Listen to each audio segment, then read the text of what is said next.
Hi, I'm Naomi Murphy, and this is the Locked Up Living podcast, where we talk with a wide range of people about harsh aspects of institutional life. We also explore some of the ways to overcome them and to grow and develop. I'm David Jones. So join us every Wednesday morning, 6 o'clock UK time, for a fresh podcast. Okay, so today we're really pleased to welcome along Sharon Osterfield and Aga Kehinde, who founded the Arukah Project in 2022. Really pleased that you could join us today. Welcome. Thank you. Thank you for the invite. Thank you so much. Thank you for having us. Hello, Sharon and Aga. Very nice to meet you. Thanks very much for coming along and joining us today. So could we begin by you telling us what is the Arukah Project and what your aims are in creating it? Yeah, certainly. So as Naomi says, we've been around since 2022. Arukah actually is a Hebrew word. It stands for restoration of mind, body and spirit. And that really embodies kind of the ethos of what we do in the Arukah Project. So we just backtrack a little. Aga and I both have backgrounds in the NHS, but we both had traumatic experiences in life, but for different reasons. So really for me, it was following a marriage breakdown. And I was looking over the course of that kind of duration of my life for some tools and techniques that would really help me process some of the triggers and experiences that I'd had during that time. And I was introduced to the techniques that we're going to talk to you about. And I thought, they were really helpful and quite transformative in some areas of my life. And I'm starting to look at, okay, where else could we apply those in society in kind of a unique model of kind of trauma-informed care? And Aga and I then came together, as I say, in 2022. And the Arukah Project was born. So really our mission and our vision is around helping people to understand trauma, and particularly with a focus on adverse childhood experiences and how they can do something about it. So how it presents in childhood and into adulthood and what can be done. So, we have a vision where everybody is kind of trauma-informed and has an understanding of the principles of trauma-informed practice, but not just that. It is the application of tools and techniques to help people manage these situations in their life and then, go on to thrive. Thank you. So can you help me a bit and perhaps say a bit more about the connection between what you described as, well, you said two things really. You both had experience in the NHS and you'd both had challenging sort of life experiences.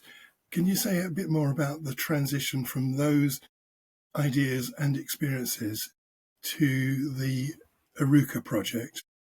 Yeah. What drew you to that particularly? Yeah, so if I just, again, touch base on a little bit of the history in my life, just quickly. So I'd had talking therapies twice, the traditional counselling style. I'd had a bit of CBT and I'd also had antidepressants. And I have to say the antidepressants were probably the most helpful bit of it for me. But I still felt very triggered by my emotions. I had a very senior job in the NHS. What I needed to do was really understand what was going on for me. Why was I being triggered by tears? Why was I not being able to cope in certain situations? And the talking therapy just didn't do it for me. I know it works well for a lot of people, but for me, it just wasn't the most appropriate. And somebody introduced me to somatic techniques over COVID. And I had some clinical sessions and as I say, they were transformative in many ways. And really what I then started to do with my kind of science hat on was understand some of the evidence base associated. Because I'm a clinical scientist by background, I felt I wanted to understand before I even embarked on that type of intervention. And I'd found all sorts of research papers around anxiety and depression. And particularly in America, they'd been using these techniques for complex PTSD in military veterans. And for me, then looking at some MRI scans, and Aga will talk in more detail about it, was kind of the landing point for, actually, these are effective and we can bring them into mainstream work. Thank you. Was it a similar pathway for you, Aga? Mine was slightly different. So I also have been working, I'm still working in one of the NHS trusts. And I've been in a clinical role for many, many years, and I've been working in the cancer care. So my personal experience comes from the need of working with people who are going from quite challenging events in their life and very often traumatic. And then being a healthcare professional on the day-to-day basis, experiencing quite dramatic events and quite challenging discussions who then have an impact on me. And there was no support and help prior COVID around how do we process those things. So I kind of built this visceral trauma on the daily basis and really didn't know what to do with it until I got into a point of proper professional burnout. And when I landed at the point of when I said, I don't want to be doing what I've been doing and I dreamed of doing all my life, which is supporting a patient, working with colleagues, then I realized there is something that I need in my life that needs to change this. Otherwise, I'm just going to walk away from the big dream that I had, that I wanted to work in this space. And that's how I was introduced into first health coaching. Then I've built the modalities around more somatic techniques, the breath work, the mindfulness-based therapies and that sort of thing. So I've just been building and building those skill set. And then I ended up with the emotional freedom technique, which is now a main modality that I used amongst all the roles that I have. And as I said, I'm still working with the NHS Trust. I'm still working with cancer patients. I've got big practice doing that. I'm a health coach. But I also put a lot of attention into trauma-informed interventions for the workforces. So how do we make sure we're working and we look after these people who are then serving our communities? And then, as Sharon said, we were very lucky because we were working together in the same trust. And when she said, "Oh, I want to do this business in this community," I was like, "Yes, please, I will help you," because I have this need to help people in the challenges, moments in their life. So that was a very natural and very easy transition for us. And as Sharon said before, it was about bringing people together, me with my experience, Sharon with her experience, and then many other people that we invited into co-designing this whole project. It wasn't just two of us sitting there and saying, "Oh, we want to do this and we know what's good for you." We were asking questions. We were inviting people with lived experience. We invited psychologists, therapists, and a whole group was really sitting for the whole year and kind of trying to co-create something very special. And we're very lucky that Arukah was born out of this. You just hinted at a very interesting process of formation. Maybe we'll come back to that later on. I understand that you're interested in working with people in prisons. What's drawn you to that? Yeah, so I think, as I mentioned, the complex PTSD in military veterans. And at the time of COVID, I guess in some ways I'd led a very sheltered life. I'd never met anybody who'd been in prison at that time before. But the Ministry of Justice was releasing individuals with that 56 nights worth of accommodation and putting them in Airbnbs. And I was watching this on the news and I was thinking, well, where is the support for those individuals coming out? What's the risk to those individuals? Are they going to reoffend? Are they going to be able to integrate back into mainstream society? We're in a really complex environment in the middle of a pandemic. And so having looked at the techniques on the complex PTSD in veterans, I started to research whether or not they'd been applied in a prison setting at all. And I found two papers, one in Malaysia in the Young Offenders Institute and one in San Quentin prison for death row. And that was it. I couldn't find any other research at that moment in time when Aga and I first started working together on it. And I guess the passion really is around, as I mentioned at the beginning, is the adverse childhood experiences and then increasing the knowledge and understanding the impact that has. So what emotional dysregulation does to us in adulthood. And then I have personal experience, in terms of the divorce and the children. So I was seeing all these different types of behaviour being exhibited around acting out behaviours, violence, aggressive outbursts. And of course, you instantly think of people in prison with that type of behaviour. So it seemed natural for us, with Aga and I, on our mindset around innovation and co-creation, to go, actually, can we bring these techniques into the prison environment and how effective will they be to support reducing reoffending and resettlement and other types of pathways, drugs and alcohol services within the prison environment. And of course, because we're linking the mind and the body together, individuals like Gabor Mate's work, and Gabor Mate has a great saying, when you look at the prison population and you see the preponderance of childhood trauma and mental illness, and the two go hand in hand together. So that really, I think, was another kind of founding moment for Aga and I around the Arukah Project, because actually, if we can give them the understanding about what's going on in their brain and support them and provide them with education and techniques, then actually maybe we can, support that population and that vulnerable community in other ways. Yeah. And for me, I suppose there was a personal element which really made me reflect when Sharon reached out. So I come from Poland, from the big estate, and I remember growing up with, there was a lot of kids outside and the teenagers, and I really, with my hand on my heart, I don't remember, maybe two boys out of the whole group were not involved in the criminal justice somehow, either juveniles or being in the jail, including a member of my family. So I was very quickly drawn into the whole idea to give back into that community, because for some reason it felt like home, like I'm returning and I'm helping and I'm understanding the whole concept of adverse child events, because I was witnessing a lot of that when I was younger. So it makes sense to me to do it. Yeah, and I think we just need to talk wider as well. So although we're talking about the prison population, just the amount of adverse childhood experience and trauma that is out in the mainstream community. You know, studies show that nearly 50% of our society have at least one or more ACE. And then in 2018, Public Health Wales did a study in the prison, and they were showing actually the preponderance of adverse childhood experiences within that prison population. And when people have got 3 or more ACEs, how many more times likely they are to get into the prison system. So there really is kind of, you know, when we look at epidemics, trauma is one of those. And if we can start in the prison and work effectively in the prison and help reduce reoffending or self-harm, whatever that dynamic might be, then potentially, you know, we hope that we can take it wider. Thank you. So the emotional freedom technique, which is sometimes known as tapping, is, as I understand it, a central part of what you're trying to do. So for the sake of those who don't know very much about this, can you describe what it is?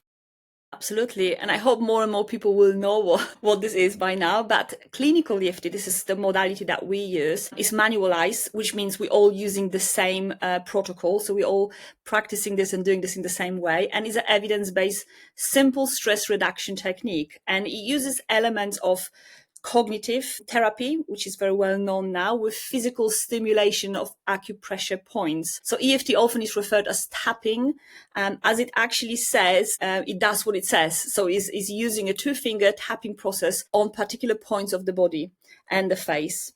So clinical EFT, which we use in our projects, includes elements from cognitive behavioral therapy and prolonged exposure therapy. And this includes awareness building. So we talk about things that make us stress and put our body into distress.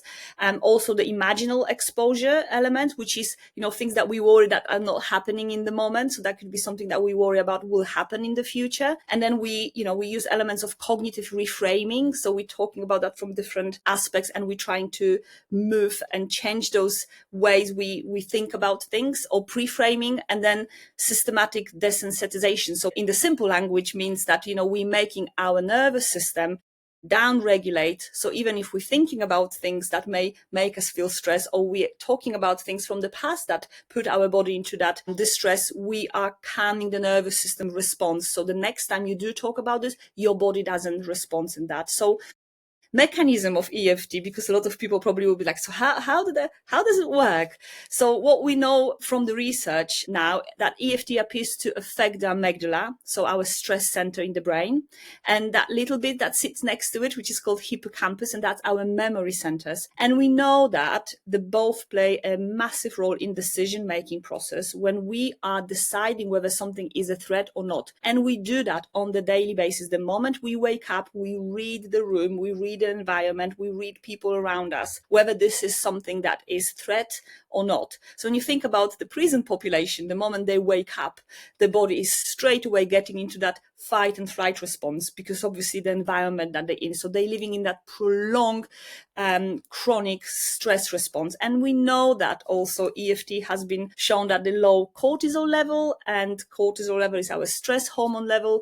And now, putting my nursing hat on, we know that too much cortisol can result in lower immunity function, and ultimately that affects our physical health. So EFT is a very simple technique with lots of potential.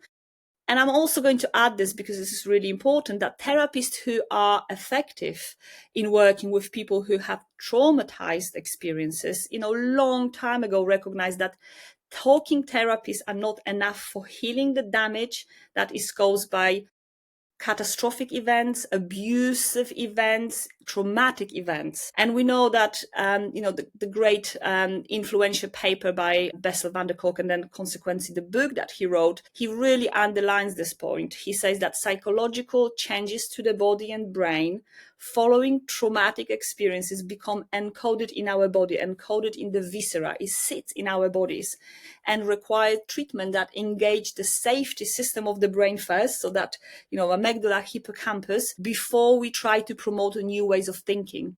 And, modern psychotherapy which we absolutely love, and we think there is a place for everything. And there's a lot of people who benefit from talking therapies. But we know that before we promote that new way of thinking using the psychotherapy or cognitive behavior therapy, that effective therapies for severe trauma must address the body as well as the mind. We need to make sure that our bodies come first before we start making sense of things that happen to us. So, using tapping, which is the EFT, it not only reduces the stress immediately, we see that, we talk about things, we're feeling the feelings, and we down-regulate the nervous system by using these techniques, and it really allows for safe processing memories and, really contribute intensively to the stress response in the moment. Yes, so that's the EFT in a nutshell. Great, that's a brilliant description. And you touched upon the evidence base. Is there any more you'd like to say about the evidence? Because I guess in the past, at any rate, this approach might have been considered to be a bit. Yeah, I like that. Far out. Yes, well, Shows a my bit age, of a weird thing, yes, going on in here, a bit of woo-woo stuff. Well, with every new emerging therapeutic interventions, there are questions. And, the questions is how does it work? What's the mechanism? Can you prove it? Especially when something is so effective with very little complex input. We are used to these complex interventions, and, we're seeking this, if I struggle with that much, if I can't sleep, have a nightmares, if I'm constantly feeling dysregulated, I need something really special, something really big, and for a long time to heal me out of this. And there you go. You've got, few techniques coming out your way now, and they just give you that relief immediately. So then you start questioning. And this is really good to question those things, and I think it just means that as a society, we no longer do as we're told, right? We're inquisitive and we want to trust the modality that we are introduced to. And I absolutely love that. So, the best way to build the trust, to build that evidence is in two ways. So I always say to anyone new that we're working on, the groups that we're working, do your own evidence first. So try it if it works for you, right? Let's just do a little bit of, we kind of introduce people, we dysregulate them a little bit, and then we use the technique. And once we use the technique, they're like, oh yeah, I can feel it. So this is their first evidence that they have. But then, of course, what we do, we say, learn about it. Question, look for the evidence, look what research has been done, what has been done, who did it, how they wrote about it, have they checked whether this research, is it replicated on the bigger, larger scale? So we invited people to do that. So EFT has been researched in more than 10 countries now, more than 60 investigators. We have a lot of published studies in more than 20 different peer reviews. So we have research that has been looking at mechanism of work with MRI images. So they're looking at the brain, the parts of the brain that lights up when you're in distress, and with tapping, what happens in your brain. So with that you can read about it, you can see it, what's happening. We've done a lot of, we have a lot of meta-analysis, and meta-analysis means that the study has been replicated by different researchers using the same methodology and showing the same effect. So this is really important. When you're looking in the research, look at the meta-analysis, because they are really, really best.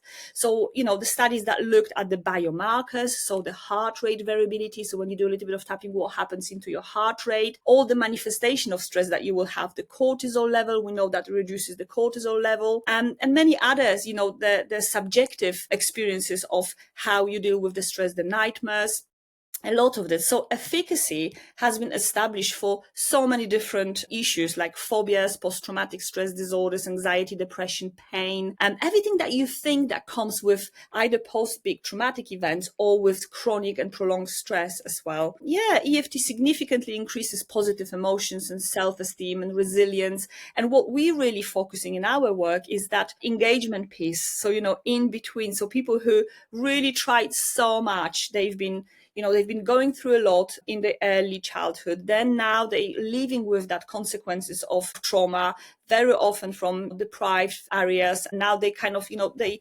day-to-day life is a struggle. And they just don't trust the system. They don't trust establishment. They don't trust any other therapeutic intervention that they've been. So we are introducing this self-help tool, and we said, just try it for a few weeks with us and see what's going to happen. And very often we see, the moment that they start learning how to downregulate the nervous system, they feel empowered. Okay, if I can do that here with you and with myself, maybe I could try this talking therapies now. So we really not want to replace anything with this. We just want to kind of slid in between. But there is a lot of research and there's a lot of evidence-based work. So yes, learn about it. Thank you. So Sharon, what kind of work is the Arukah Project delivering in prisons to prisoners? Yeah, so we've got basically our aim is to support the entire community, whether that is staff or people in prison and all the variants, so potentially their families on the outside. But really, we have been working in certainly male prisons at the moment, and we kind of divide our work into different, it's like a flow.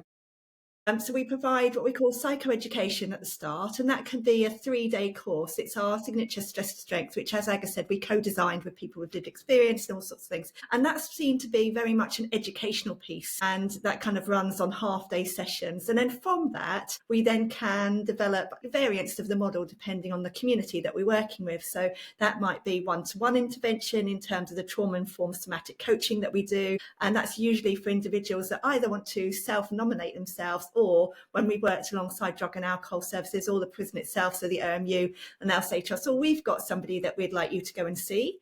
So we do that piece as well.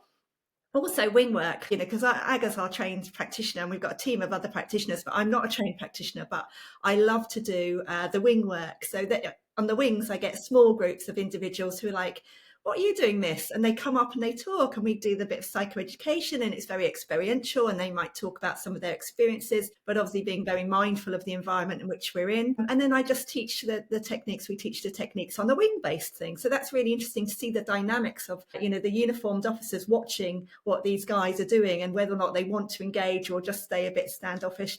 And then, of course, we'll talk to you a bit more about our staff models as well. But that tends to be what it is, and we can do anything from a 1-day program to a 6-month engagement, because really we want to get the techniques out as far and wide as we can. And we've had all sorts of feedback. So, in some of my wing-based work, I've had one gentleman say, oh, miss, I was teaching my son down the phone, my 9-year-old son.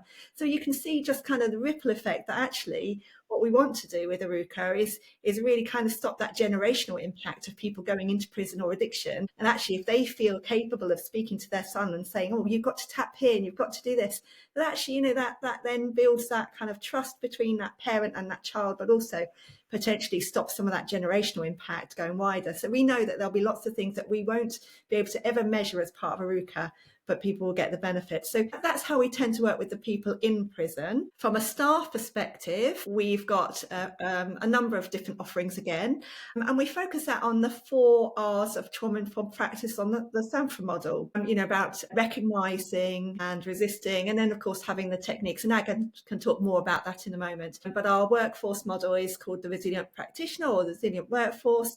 And again, we're kind of focused in terms of the prison workforce around, as Aga mentioned, her experience around their visceral trauma. So, they see all sorts of complexity within prison life, both from seeing violence and aggression perpetrated against themselves or against other people within prison environments. And actually, we know that there's high rates of absenteeism and staff turnover, along with a lot of our other public sector services. But particularly, it's how can we protect that workforce from absorbing that visceral trauma and then kind of creating even more of a problem than we've got currently around workforce-related issues. I don't know, Aga, do you want to talk about more of our workforce model? You probably mentioned the most of it, but we know how challenging it is for our workforces across the systems, and having a first-hand experience of burnout in the healthcare environment and the visceral trauma that I have experienced and the lack of support that I have in that space. So when we started with the MOJ, that wasn't a surprise to us, but we very quickly learned about the pressure and the challenges and what they are and how great they are. So our program really helps to recognize the risks into their health and well-being, but link that with that trauma-informed care. So really name it, really linking into it, making sense of it. But what we really, really wanted to make sure is not just talk about it and knowing that there is, but give a real resources and tools that people can start eliminating the pressures and stresses on themselves, but also how to use on others. So that was something that really came very quickly to us. It's that, we can teach about the trauma, and there is a lot of training available, but what they don't do is they just leave us there hanging, saying, so what do I do if I recognize someone is in the trauma response, or that's a manifestation of trauma? What do I do? So we provide those techniques and tools for people that they actively can take into the workplaces. Our model is very simple. It's about building resources and resilience, and it teaches how our bodies and minds dealing with traumatic experiences and how can we downregulate that. And again, we're not replacing anything, so still breath work, the mind breaks, the going out into nature, all these things that are now being very, putting into the health and well-being strategies across the systems. We embrace that. This is just additional one. This is something different. This is something new, and there is a lot of research to it. So why not? Everybody should know about it. So we feel we kind of enriching existing strategies. And if there isn't any health and well-being strategies available to particular prison staff officers, that's even greater space for us to fill. Have you faced any barriers in trying to roll something that's a bit less conventional out within the prison service? Good question. I mean, a fairly standard barrier for ourselves as we expand is funding, but we'll touch on that in a moment. But in terms of the work that we've done, we've been really lucky in certainly working with HMP Guys Marsh and South Central Probation, where we did our first exploratory work, and it's kind of grown from there. Within the prison environment, the general barriers tended to be, we were seen to be a traditional education program at the start, where we did our stress to strength, and actually then there was conflict either with movement regime or with people going out for work, because obviously money would be more of a driver than coming to listen to us, which is fair. So those types of barriers. But when we moved on to the wing, that's where we really kind of saw that barrier come down. Other things around, the techniques, and again, at the beginning, maybe staff were a little bit more dismissal, or you're going to see the tapping ladies. And actually, being a little bit disingenuous about what these guys were there for and what they were learning and the benefits that would be. But that all comes down to education, really. And we didn't have the opportunity to educate and inform the staff before we started the project. So learning from that would be actually, how can we tell the staff what we're doing that would benefit them as well as benefit the people that they are supporting. So they were some of the key areas where we kind of met with some resistance.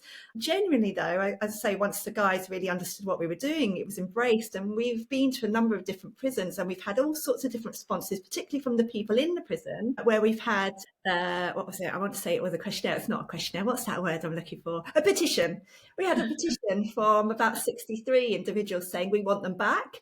We've had another person in another prison saying, well, would you sell our artwork so that we can fund you to come in? So the benefit there for the people in prison is that they really understand it. And we've had a number of prisons obviously wanting to work with us without, we don't have a big marketing campaign, but that's been really beneficial just through word of mouth. So we've had other prison officers speak to other prison officers. We've had other prisons moved to other prisons. Prisoners move to other prisons, say, actually, can you bring us in? But of course, it comes down to funding. And that tends to be our biggest hurdle, as with any CIC or charity working in the space. But it is just about getting our evidence base out there. And we write everything with a kind of a framing of evidence around it. You mentioned, David, about where is the evidence base. So Arukah, we consider ourselves to be a research project in many ways. And we've got a lovely board of advisors with different skill sets, some of them from academia. And it's how do we write up our case studies? How can we really frame it in a way that the MOJ will look at us and go, actually, yes, you're small, but your evidence base is really up there. And we will kind of bring you in. So it's those sorts of things. Thank you. And what's next for the Arukah Project? Yeah, multiple, because this is a vulnerable community, and you can look at the the pipeline into prison. So the care experienced environment, the homelessness, the complex homelessness. So we've got all sorts of projects, and I know Aga will touch on some at the moment, but, particular passion of mine is to work with the police force. And so we can, again, another public sector that's really struggling for staff resource and has high rates of absenteeism and burnout. And how can we support our police force? But also to be more kind of, and if any officers watch this, they might laugh at me, but to be more trauma informed, but actually more about the down regulation in the cell and in the custody suite, and what benefit could that have in terms of providing a much more enhanced interview process. So we've got some things around that. really around social value. So we just mentioned, I just touched on the funding aspect of it, the social value that we can provide in partnership with other organisations. So that kind of corporate social responsibility they might want to come alongside, because actually reducing reoffending, and Aga will touch on employment in a moment, but in improving issues around actually sustaining employment might mean that we would be a natural fit for some corporate partners. So definitely looking at things like that. We've been doing some youth grant work and, the gang work. We've had some recent events in the news around that young, I think it was 14-year-old in Woolwich. So there's lots of work and intervention that needs to go into it. And we believe that there's a really strong place for Arukah within gang intervention work as well. So, Aga, do you want to touch on any of our... Yeah, I mean, if you ever come into our working space and hear us out, we're like here, there. We have this massive need of helping everywhere at the same time, doing all that. And I think a lot of people who work in this space, it feels like that for us. So we're very lucky that our models are so versatile and we can offer it to so many different communities. But because of that, we need to be really focused and we think about what is the next, 6 months, 12 months. So we now starting to develop these skills, the leadership skills that we're probably missing because we want to help everybody at the same time, to what are the main aspects and what are the main intervention that we need to put to have the biggest impact for this community. So we kind of, at the moment, there is 4 major focus points for us, and as Sharon said, this is creating opportunity for the corporate organization to help us do more of this work. So get funding, really important for us, and then support employment, really important aspect. So how can our models have the big impact on people coming out of the prison, for the care leavers, for anyone who want to transit the life, let's say they are, like Sharon mentioned, in the gang community and they want to way out, but they can't because they're so traumatized. They're still operating in the traumatized communities. What can we do to help there? So kind of support employment is really important. And we have a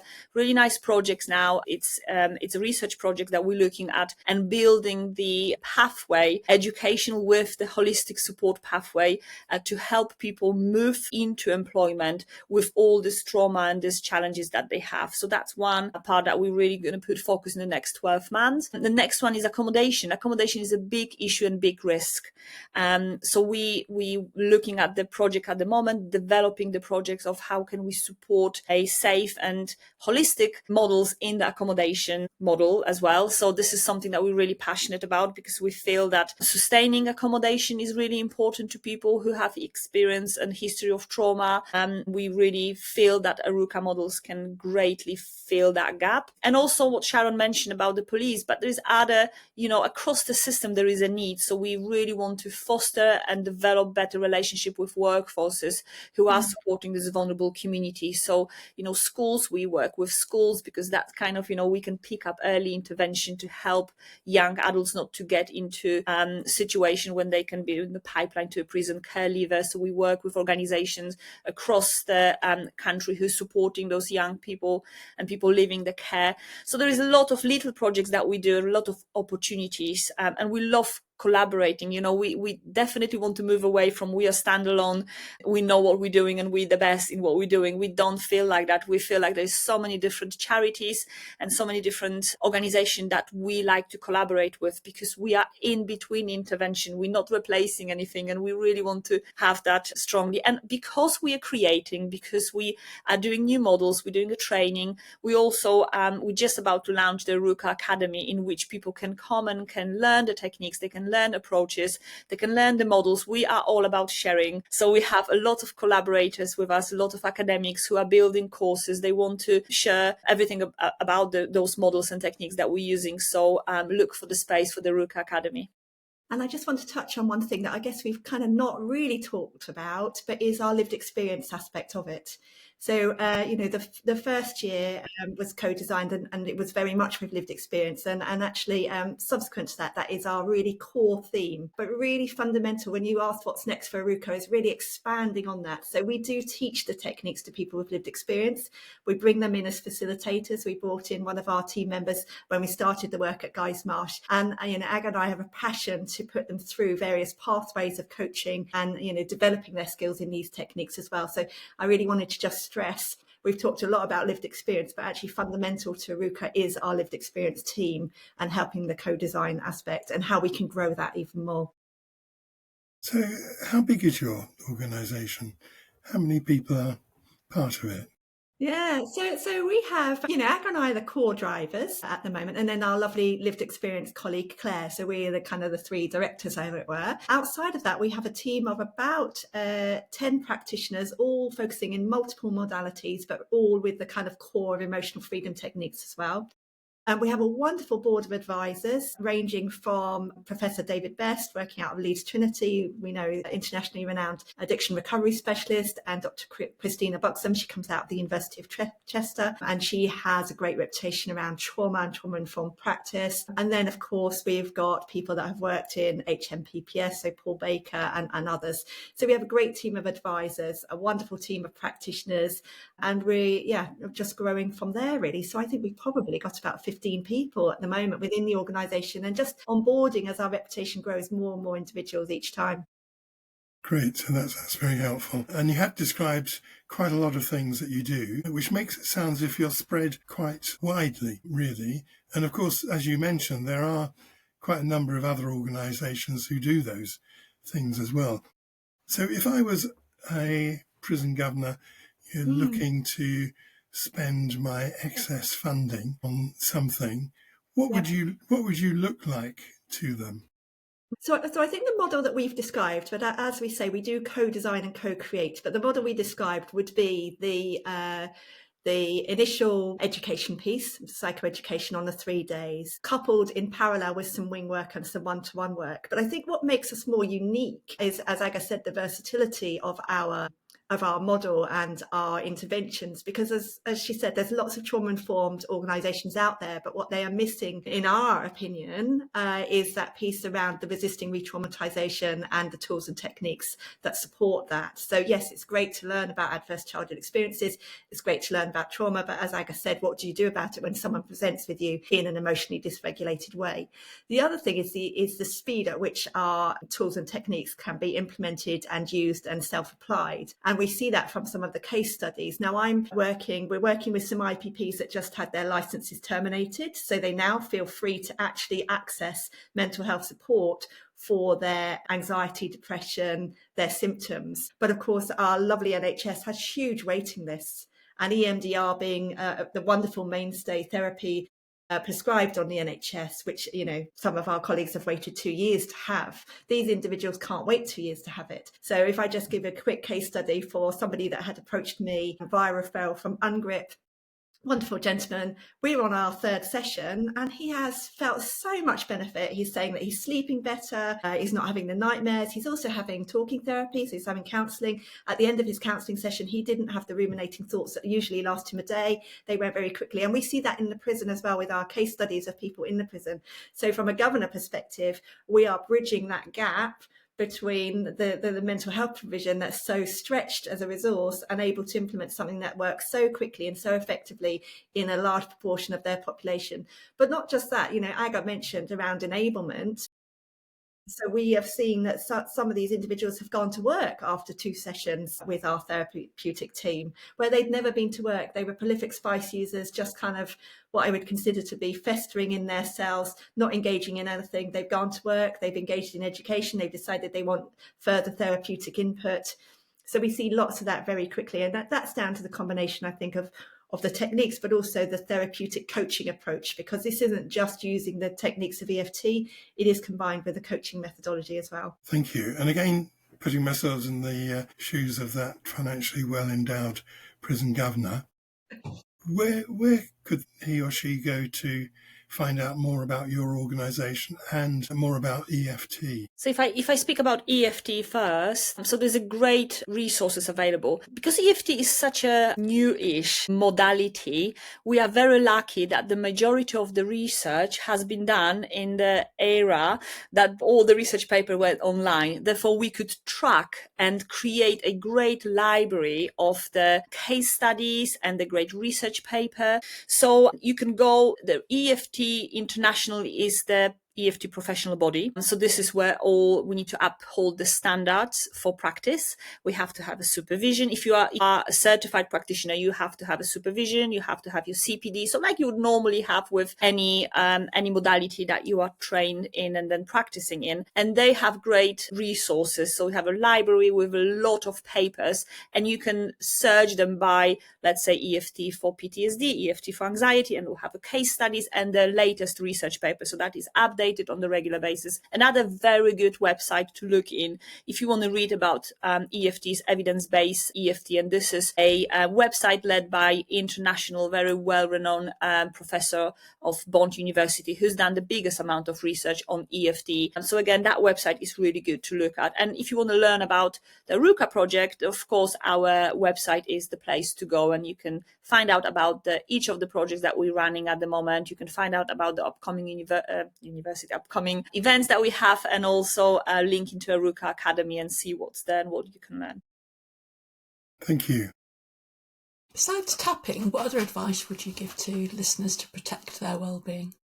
That is a really, really good question. Probably my favorite question, because, first of all, for us, and this is how we teach anyone who comes across the Arukah Project and comes into our workshops. So it is about knowing yourself, right? So get to first start to observe your triggers. How do you react? Where does it start? Whether you are triggered by your thoughts and that then have a, kind of manifestation in your body, whether you are triggered by the feeling and then the ruminating thoughts comes into. So really get to know yourself. That's the very first thing that we teach people. And then, of course, down-regulated with this. But my second thing that we really focus on is trust yourself. We all have natural resources that we have what we do when we get stressed. And really trust that. If you're the person when it gets stressed, need to go out in the fresh air, go into the nature, do it and do it more. If you are a person who likes to take a few deep breaths when you're feeling stressed, do it more. Learn about how the breath works and how to use it and when to use it. If you just want to detach yourself from people, by going and scrolling on your phone, then learn about it while you're doing this and do it more. Another thing that we really say then it's be open for the new things. EFT and tapping, it looks weird, it is weird, but if you're staying open to new modality, try it and add into your toolbox, because you have it. And we always, first thing we say you have it, you're already doing it, we're just going to teach you something new, something different, and we're going to teach you how that works. And that's what we advise when it comes into what other things that I need to be doing. Thank you. Thank you very much. Thank you. Thank you. Yeah, thank you.